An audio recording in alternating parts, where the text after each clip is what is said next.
also mentioned, what your main strategy now of working your retail real estate seller and buyer leads, which is, $1 million listings, right, on Craigslist. And, kind of for those new agents who might be intimidated by that idea, could you kind of give them a little, a little bit about, a little bit of your experience working those leads, and some of the success that you've been having very recently as well, with potential buyers, and a potential deal on the line as well?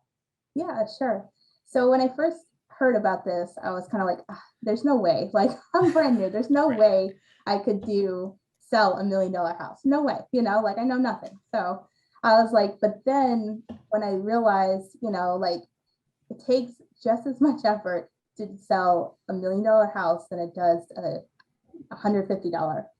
$50,000 house, So it's like, okay, and you have way less headaches because they're willing to pay that, like they're prepared to pay that money, you know what I mean? So I was like, okay, you know what? I believe in myself. And that's really, at the end of the day, that's the most important thing, is having the self-esteem to do it and just say, okay, I'm going to figure it out. And I have people, and I have mentors, and I have people in my upline that can help me, like figure this out at the end of the day, like we're all working together. So that's how I was like, all right, just go for it, screw it, you know what I mean? Just do it and just see what happens, stick with it, like I said, for at least a year and see what happens.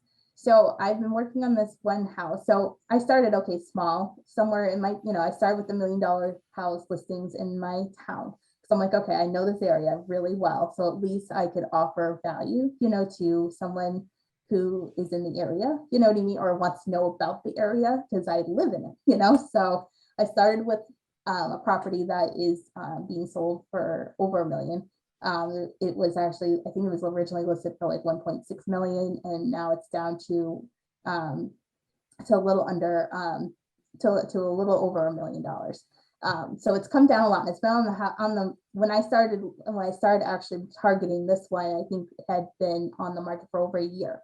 So I'm like, okay, and I also saw the problem, like, housing is crazy right now, you know what I mean? Like they barely last like 2 weeks on the market.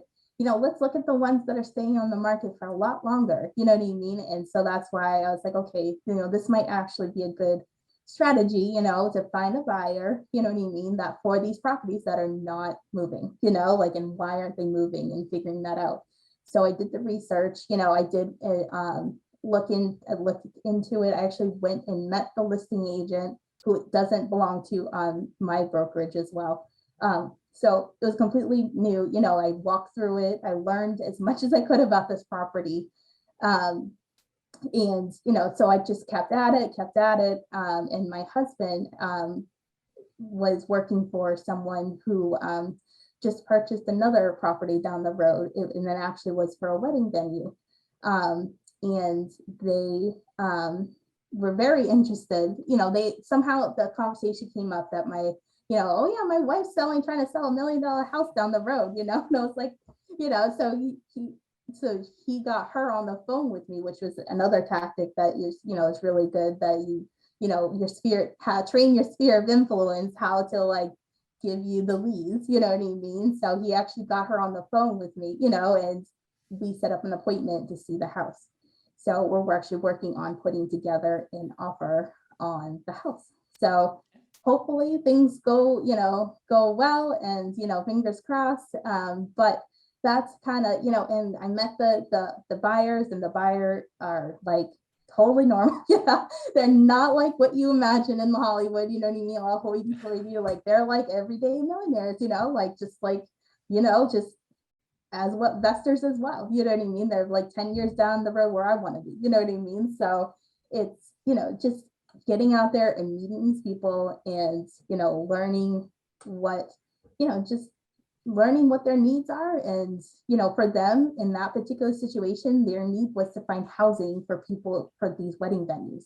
So being able to marry the two, was something that we were able to do, between me and my husband, so he was able to connect the dots as well for me. So yeah, that's awesome. I love that. I love that that story that you just shared, and good luck, obviously, for that deal that's pending on the kind of on the ropes right now. But Yeah, that's exactly. just goes Knock to on show. wood. Yeah, exactly. Yeah, but that just goes to show, right? I mean, you can kind of talk about it on your own as well. And you did mention this is like that, just that building that self-esteem of just going out there and taking the step to do it, right? Like it's not. So, like what, if I fail, then I fail and we'll fail forward. You know what I mean? You've learned a lesson, and there were some things I failed on, you know what I mean, for sure. And it's just like, just pick up your bootstraps and you keep going, so, you know. Right, exactly. And it's, for new agents, right? It's just that overcoming that idea of, oh, I can't do it. Where in reality, and just perfect example, you can do it, right? Exactly. They're not, the clients that you work with are probably have less objections about you than you actually do about yourself, which is Right. crazy to think about, but Right. it's.